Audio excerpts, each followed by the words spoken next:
Hello दोस्तों, मैं हूं ज्ञान। मैं बस आपसे एक ही बात कहना चाहूँगा। कुछ नया सीखने के लिए नहीं, बल्कि कुछ नया जानने के लिए हमें सब्सक्राइब करें।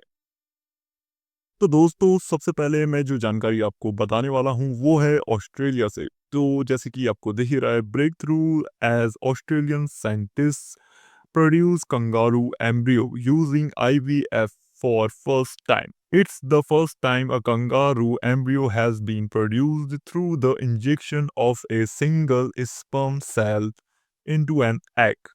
तो अगर हम इस जानकारी को थोड़ा आसान भाषा में जानें तो पता चलता है कि ऑस्ट्रेलियाई वैज्ञानिकों ने पहली बार इन वेट्रो फर्टिलाइजेशन यानी आईवीएफ तकनीक का उपयोग करके कंगारू के भ्रूण यानी उसके एम्ब्रियो को सफलतापूर्वक विकसित कर लिया है।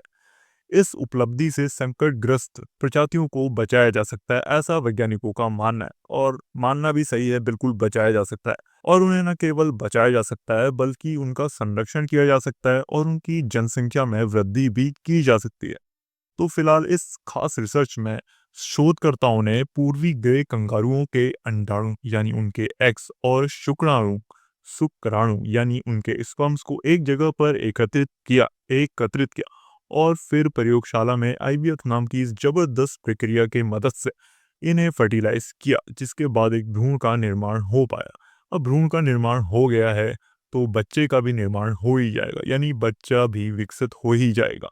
वैसे दोस्तों, ये प्रोसेस आजकल बहुत ज़्यादा प्रसिद्ध होने लग गई है। आपने इसके बारे में कहीं ना कहीं तो सुना ही होगा, जैसे कि टीवी में देखा होगा या फिर किसी सोशल मीडिया साइट्स में, सोशल मीडिया में अक्सर इसके ऐड काफ़ी देखे होंगे आपने। और अगर मैं आपको अपने ख्याल से एक बात बताऊं, तो मेरे ख्याल ये कहता है कि क्या इंसान को इसका यूज़ करना चाहिए या नहीं करना चाहिए, क्योंकि यार वैसी हमारी जो जनसंख्या है, जो पॉपुलेशन है, वो तो बहुत कम है ना। शायद क्या पता हम विलुप्त तो हो जाएं, तो हमें इसका यूज़ करना चाहिए। खैर, आपको एक इम्पॉर्टेंट बात ये बता दूं कि ये स्टडी ऑस्ट्रेलिया की क्वींसलैंड यूनिवर्सिटी के वैज्ञानिकों द्वारा की गई है और रिप्रोडक्शन फर्टिलिटी एंड डेवलपमेंट नामक वैज्ञानिक पत्रिका में प्रकाशित भी हुई है। तो आप वहाँ जाकर भी इसे देख सकते हैं। फिलहाल इतनी आफत नहीं आई है, आप इतने में ही खुश रहिए, क्योंकि आपको कुछ नया जानना था जो कि मैंने बता दिया है। तो दोस्तों, अब मैं जो जानकारी आपको बताने वाला हूँ वो है रोबोटिक कीड़ों से। रोबोटिक कीड़ों के बारे में है वो जानकारी।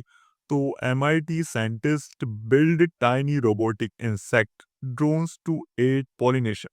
The tiny robots are agile and showcase insect-like endurance and velocity.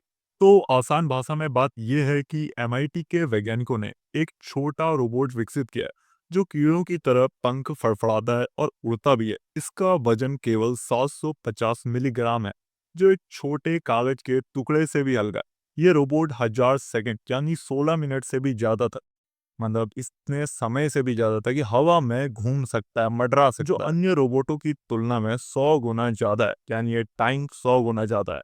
और अगर इसकी और खासियतों की बात की जाए तो ये एक सेकंड में 30 सेंटीमीटर की दूरी तय कर सकता है ना, काफी ज्यादा।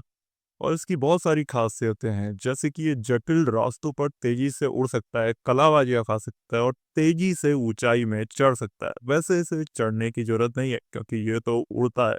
तो इनसे रिलेटेड एक खास बात यह है कि MIT के वैज्ञानिकों का कहना है कि इनसे खास काम कराया जा सकता है, जो कि है पॉलिनेशन। ये रोबोटिक कीड़े असली मधुमक्खियों की तरफ फुर्तीले और तेज हैं, तो इसलिए ये काम ये बहुत ही बेहतर ढंग से कर सकते हैं और इस प्रक्रिया को और अधिक सटीक और प्रभावी बना सकता है। और अगर आपको पॉलिनेशन के बारे में नहीं पता है तो आपको पता कि पॉलिनेशन, जिसे हिंदी में परागण भी कहते हैं, ये प्लांट में होने वाली एक इम्पॉर्टेंट प्रोसेस है। इसकी मदद से ही कई प्लांट्स में रिप्रोडक्शन की प्रोसेस होती है। अगर ये प्रक्रिया नहीं होगी तो प्लांट्स में बीज का निर्माण नहीं हो पाएगा, मतलब ज्यादातर प्लांट्स में।